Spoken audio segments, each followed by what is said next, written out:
oduu ta'ee jechuufira guyyoo waariyoo fuula miidiyaalee hawaasaa gaggaragalchuun waan qindeesse qaba. በጣም ጥሩ አታናላ Hagariin akka rifeomsitu duqutee kaan akka nadheen garaachaa cicillaan faca'aa'u tokko tokko akka gaalchiittoo nyaattee lafir gangalaata hedduun immoo waan godha jedhanii dadun taane waan fuul hin qabne agarsiisuun fedhii malee isa kofalchiisa aawwan ilmaan waliin jaarsaaf jaartiin bokkooraa nadheen immoo waliin laf qullar gangalaatu gochi nam qalbii qabuuf saalfii maraata malee akka badeef mulee inji komaandootii jedhu waraan kaab Itoophiyaatti naannoo ji'oo 9 oliif godhama jiruun loltoota raayyaattis biyya addunyaachisuun war hafan booji'amtoota waraana tolche maqalee gate habaqati sirni mootummaa Abiy Ahmed poolisoota idilee poolis federaalaatiif humna adda idduulle naannoo cuufirra ergulle dubbii wambad fakkaate kitatirra gar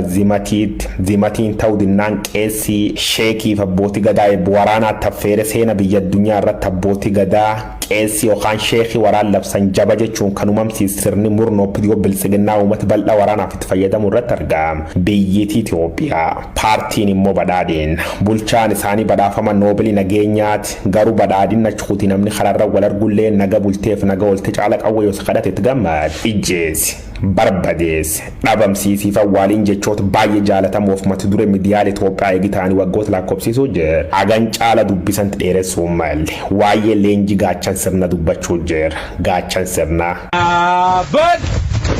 wanti hamilee ofii keessanii fi karaa kana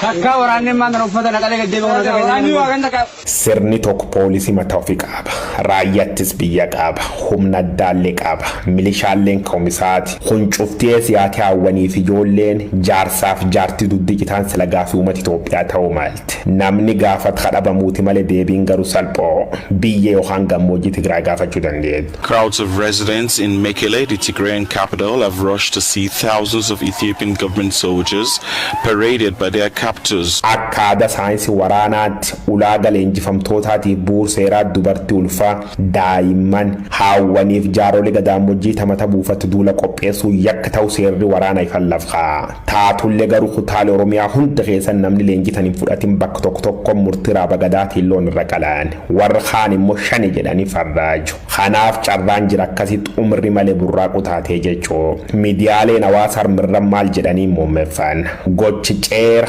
fokkoof safuu mata lagatee aadaa cabsa kanaan duub namoota hedduun hojii mootummaa kana dheekkamu yoo balaaleffatanii namoota harmaan dur siyaasa barreessu yookaan dubbachuun jaalani dabalate namoota hedduun karaa makmaksaatiin qoosuu jiru gariin karaa katniitii ulfooftu fuudhaa jedha haannam mataan duqulaamsuun udduun kaaftuu jedhaan hedduun immoo yecanna qolati jechuun qoosa afaan sidaamaatiin dubbi obbaasan biyyittii noobilii nageenyaatiin booltu lafti waggoota 3 oliif seena dheera qabdu Itiyoophiyaan leenjii gaachan sirnaatiin humaatan barsiisuu jirti jedhaan. Underscoring their determination to keep fighting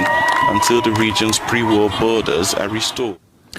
Ethiopia, Yugoslavia, Africa ta'urra leenjii akkasii